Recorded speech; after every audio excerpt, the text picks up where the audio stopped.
हम बात कर लेते हैं अपने नेक्स्ट क्वेश्चन की। तो नेक्स्ट क्वेश्चन है हमारे पास 9 एंड एक्सरसाइज आप लोगों को पता है कि एक्सरसाइज हमारे पास 3.9। ठीक है, तो गाइज जैसा कि आप लोगों को पता है मेरा नाम है नीरज और मैं आप लोगों का स्वागत करती हूँ गाइज आर्यभट्ट की दुनिया में। तो अपने क्वेश्चन 9 को हम लोग बहुत ही अच्छे से सॉल्व करेंगे एंड ये वाला क्वेश्चन हमारे लिए बहुत ईजी है क्योंकि इस टाइप के क्वेश्चन हम ऑलरेडी कर चुके हैं। ठीक है, तो ये क्वेश्चन हम लोग करते हैं। यहाँ पे लिखा हुआ है 2 years ago a father was 5 times as old as son. 2 years later his age will be 8 more than 3 times the age of his son. Find their present age. यानी कि गाइज यहाँ पे बात की जा रही है, एक पिताजी हैं और एक उनके बेटाजी हैं, इन दोनों की बात की जा रही है। तो इन दोनों में गाइज एजेस दे दी गई डिफरेंट है, हमें पता है, लेकिन यहाँ पे थोड़ा सा डिफरेंट है क्वेश्चन में। क्या वो आप लोग क्वेश्चन सॉल्व करोगे तभी समझ में आएगा। ठीक है, तो क्वेश्चन को सॉल्व करते हैं। सबसे पहले सॉल्व 9 वाला है। ठीक है, तो यहाँ पे सबसे पहले तो लेट करेंगे हम लोग फादर और उनके बेटा जी को। तो फादर साहब की प्रेजेंट एज हम लेट कर लेते हैं गाइज x और बेटा जी की प्रेजेंट एज लेट कर लेते हैं y। ठीक है, तो यहाँ से देखते हैं कंडीशन क्या है। ठीक है, 2 years ago यानी कि गाइज 2 साल पहले, तो लिखते हैं 2 years ago यानी कि 2 साल पहले की बात की जा रही है गाइज। यानी कि फादर साहब हो जाएंगे हमारे पास कितने x-2 और बेटा जी हमारे हो जाएंगे कितने y-2। ठीक है, कंडीशन क्या है वो देख लेते हैं।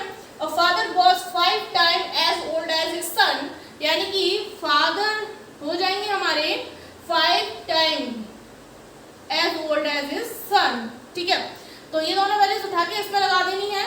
यानी कि गाइस कितना है x-2 ऐसे कैसे रहेगा और 5 y-2। ठीक है, तो थोड़ा सॉर्ट आउट करेंगे, x और y को एक साइड करके और बाद बाकी को एक साइड कर लेते हैं।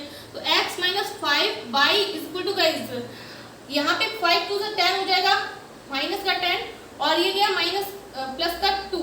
ठीक है, तो x - 5 y equal to guys कितना हो गया माइनस का 8। ओके, अब हम बात कर लेते हैं इसको, तो क्वेश्चन नंबर 1 बोल देते हैं। अब आगे की बात कर लेते हैं। तो आगे क्या है वो देखते हैं। यहाँ पे लिखा हुआ है 2 years later यानी कि गाइस 2 साल बाद। पहले हमारे पास 2 साल पहले की बात की गई थी, अब यहाँ पे 2 साल बाद की बात की जा रही है। तो लिख लेते हैं नाउ 2 years later। ओके, तो यहाँ पे 2 साल बाद की बात की जा रही है। तो सिंपल सी बात है कि हमारे पिताजी भी 2 साल बढ़ जाएंगे और बेटा जी भी हमारे 2 साल बढ़ जाएंगे।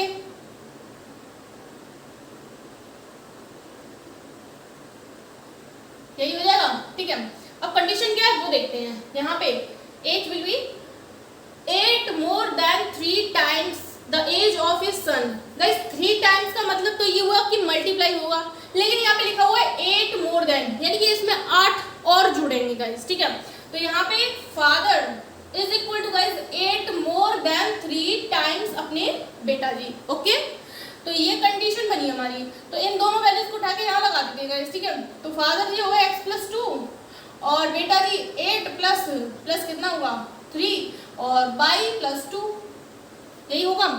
इसको थोड़ा सॉर्ट आउट करेंगे तो x+2 is equal to 8 + 3y + 6 x - 3y is equal to guys इतना ही होगा।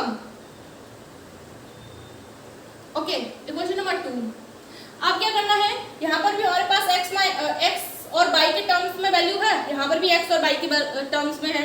तो इन दोनों इक्वेशन को सॉर्ट आउट करते हैं। Solving both equation. ओके, तो सबसे पहले हम इसको लिख लेते हैं x - 3y is equal to 12 और अब इसको लिख लेते हैं यहाँ पे x - 5y is equal to -8। Okay, तो इन दोनों इक्वेशन को सब्ट्रैक्ट करना है आपस में। तो इस बार इक्वेशन को करते हैं तो ये माइनस ये प्लस और ये प्लस। ओके, तो हमारे पास बचा क्या x से x तो कैंसिल आउट हो गया यानी कि ये आपस में गया इससे। ठीक है, अब हमारे पास बचा प्लस का 5y है माइनस का 3y है यानी कि 2y is equal to guys 12 और ये भी प्लस का हुआ 12 और 8 20। ठीक है, तो यहाँ पे हम लोग देख पा रहे हैं y की क्या निकल कर आया है 2y इज इक्वल टू 20 निकल कर आया है यानी कि y इज इक्वल टू 10 निकल कर आया है। ठीक है, यानी कि बेटा जी की एज हमें पता चल गई है 10 ईयर है। तो बेटा जी की एज हम कहाँ पे इक्वेशन नंबर 1 या इक्वेशन नंबर 2 किसी भी एक में रखेंगे तो रखते हैं पुट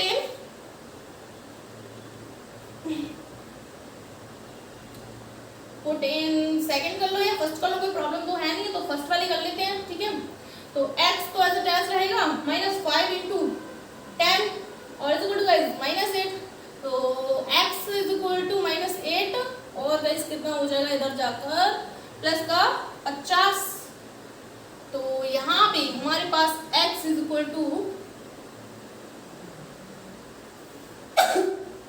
सॉरी तो x की जो वैल्यू निकल कर आई है वो 42 निकल कर आई है। तो आप लोग देख पा रहे हैं गाइस कि x और y यानी कि पिताजी और उनके बेटाजी दोनों की वैल्यूज निकालनी है, तो यहाँ पे लिख लेंगे हम लोग father age is equal to guys 42 years, ठीक है, और बेटाजी की एज हम लोग लिखेंगे क्या, sum is equal to guys 10। Okay, तो ये हुआ क्वेश्चन नंबर 9 आप लोगों का कंप्लीट। तो आई होप आप लोग को समझ में आया होगा, तो इसे कंप्लीटली नोट डाउन कर सकते हैं गाइस। तो गाइस अब हम बात कर लेते हैं अपने नेक्स्ट क्वेश्चन नंबर 10 की। तो सबसे पहले इसे रीड कर लेते हैं। A is elder to B by 2 years, is father, F is twice as old as A and B is twice as old as his sister, जो कि S है यहाँ पे, ठीक है। If the age of the father and sister differ by 40 years, find the age of A. Guys जो हमारा question number 10 है इसमें बहुत सारे यानी कि बहुत सारे नहीं, बहुत ज़्यादा भी नहीं, लेकिन 2 से ज़्यादा कैरेक्टर्स दिए हुए हैं। ए की बात की जा रही है, बी की बात की जा रही है, फिर ए के पापा की बात की जा रही है, फिर बी की सिस्टर की बात की जा रही है, ठीक है। लेकिन यहाँ पे हमें सिर्फ एक बंदे की एज का मतलब एज पता करनी है। किसकी पता करनी है? ए की पता करनी है। कहाँ गया? इधर है। ए की पता करनी है और किसी की पता नहीं करनी है। गाइस दिए इतने सारे हैं लेकिन निकालनी एक की वैल्यू है, ठीक है।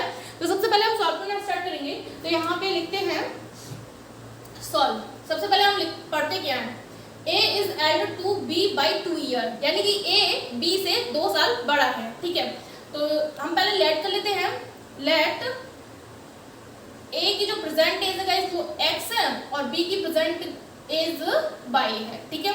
तो यहाँ पे अकॉर्डिंग टू क्वेश्चन हमारा हो जाएगा, अकॉर्डिंग टू क्वेश्चन हमारा क्या हो जाएगा, A is elder to B by 2 years, यानी कि ए बड़ा है बी से 2 साल, ठीक है। यही बात बनेगी। तो ये दोनों वैल्यूज उठा के इसमें लगा देते हैं, यानी कि x is equal to 2 plus Y हो गया, ठीक है। तो x minus Y is equal to 2 हो गया, इक्वेशन नंबर 1 बनी, ठीक है। अब इसके आगे देखते हैं तो लिखा है एज फादर, यानी कि ए के जो पापा हैं वो एफ है, ठीक है। Is twice as old as his son, यानी कि ए के जो पापा हैं वो एफ से यहाँ डिनोट ऑलरेडी हो चुके हैं, तो उनकी जो एज है वो ए के ट्वाइस है, यानी कि ए के हम लोग क्या लिखेंगे यहाँ पे, फादर, फादर यानी कि एफ से डिनोट है तो हम एफ लिखते हैं। फादर साहब is twice as old as A, यानी कि गाइस ये हो जाएगा, ठीक है। तो यहाँ से ए की वैल्यू क्या है हमारे पास x, ठीक है। ये तो हमारी फादर के लिए हो गया, मतलब फादर के टर्म में हो गया, ठीक है। अब बात कर लेते हैं आगे के लिए। तो B is twice as old as his sister, sister यहाँ पे S से डिनोट है ऑलरेडी, ठीक है। तो B है हमारी ट्वाइस, यानी कि B is equal to twice है वो अपनी सिस्टर के, यानी कि कुछ इस तरीके से, ठीक है। तो B हमारे पास क्या है guys, Y is equal to 2S, ठीक है, ये बनेगा। लेकिन यहाँ से हमें एज तो सिस्टर की निकालनी है, मतलब अगर हम सिस्टर की निकालेंगे तो क्या निकलेगा हमारे पास निकल कर आएगा यहाँ से सिस्टर इज इक्वल टू, ये निकल कर आएगा, ठीक है। अब सिस्टर के टर्म्स में भी आ गई हमारे पास वैल्यू। अब आगे पढ़ते हैं तो यहाँ लिखा हुआ है if the age of the father and sister differ by 40 years. अब गाइस यहाँ पे मतलब यहाँ पे कंफ्यूज होने की कोई ज़रूरत नहीं है कि आप लोग सोचो कि पिता में से बेटी को घटाएं या बेटी में से पिता को घटाएं। I mean guys f minus S is equal to 40 होगा या फिर s minus F is equal to 40 होगा। यहाँ पे गाइस कॉमन सेंस या लॉजिक जो भी बोल सकते हैं उसकी बहुत ज़रूरत पड़ने वाली है। क्यों ज़रूरत पड़ने वाली है गाइस? क्योंकि यहाँ पे हमें ये पता है कि इसमें से फादर और सिस्टर में से एक बंदा बड़ा है और एक बंदा छोटा है। ये हम जानते हैं। क्यों जानते हैं? क्योंकि फादर है वो ऑलवेज बड़े ही होंगे एक बेटी से, ये बात तो हम लोग जानते ही हैं। तो गाइस यहाँ पे जो ये हमारी कंडीशन बन रही है f minus S, this is the right condition. ठीक है, ये वाली कंडीशन से हमारा आंसर नहीं आएगा। आप लोग चाहें तो इसे निकाल कर देख सकते हैं, कोई प्रॉब्लम नहीं है, लेकिन हम लोग इस पे चलेंगे क्योंकि इससे हमारा आंसर आएगा। ठीक है, तो यहाँ पे लिख लेंगे, क्या लिख लेंगे? अकॉर्डिंग टू, या फिर क्वेश्चन, या फिर कंडीशन भी लिख सकते हैं। ठीक है, तो अकॉर्डिंग टू क्वेश्चन चलेंगे, यानी कि f minus S equal to guys 40। Okay, तो फादर साहब हमारे पास कितने हैं? Father is equal to 2x है गाइस, लिख देते हैं 2x माइनस सिस्टम की वैल्यू क्या है गाइस हमारे पास? y upon 2 is equal to 40। इसको थोड़ा सॉर्ट आउट करेंगे तो 4x minus Y upon 2 is equal to guys इतना, और 4x minus Y is equal to guys 80, क्योंकि इस 2 का अगर मल्टीप्लाई कर देंगे तो अब हमारे पास क्या बचा? इक्वेशन नंबर 2 आ गई है। ठीक है, अब हम देखेंगे कि equation number 1 x minus Y के टर्म में है, equation number 2 x minus Y के टर्म में है। तो करना क्या है? इन दोनों इक्वेशंस को सॉल्व करना है। करेंगे बोथ, नहीं सॉल्विंग करेंगे, sorry, solving both equations. Okay, तो यहाँ पे हम लोग लिख लेते हैं 4x minus Y is equal to, ठीक है, यहाँ से हटा देंगे, इस थोड़ा अच्छा नहीं लग रहा देखने में, तो यहाँ पे लिख लेते हैं 4x minus Y is equal to इतना, और इसको करते हैं यहाँ पे x minus Y is equal to guys इतना। इसको यानी कि फर्स्ट वाली इक्वेशन को सेकंड वाली इक्वेशन में से घटाते हैं तो साइन चेंज हो जाएंगे, तो ये हुआ हमारे पास कितना? 3x, और ये तो आपस में कैंसिल आउट है। ठीक है, तो ये कैंसिल आउट हो गया, और इज इक्वल टू गाइस यहाँ पे हमारे पास कितना बचेगा? अगर 80 में से हम 2 को माइनस करेंगे तो यहाँ पे हमारे पास बचेगा। ठीक है, अब x is equal to 78 upon 3 हो गया। ठीक है, तो इसको थोड़ा सॉर्ट आउट करेंगे तो 3 1 जा 3 और 3 2 जा 6 7। ठीक है, तो ये हो गया हमारी x की वैल्यू। एंड गाइस x हमारा कौन है? x हमारा है a, और हमें वैल्यू किसकी फाइंड करनी थी? Find the age of a। ठीक है, तो लिख देंगे age is equal to guys 26 year.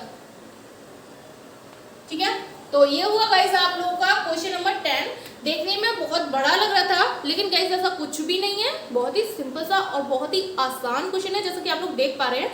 ठीक है, तो इसे नोट डाउन कर सकते हैं आप लोग।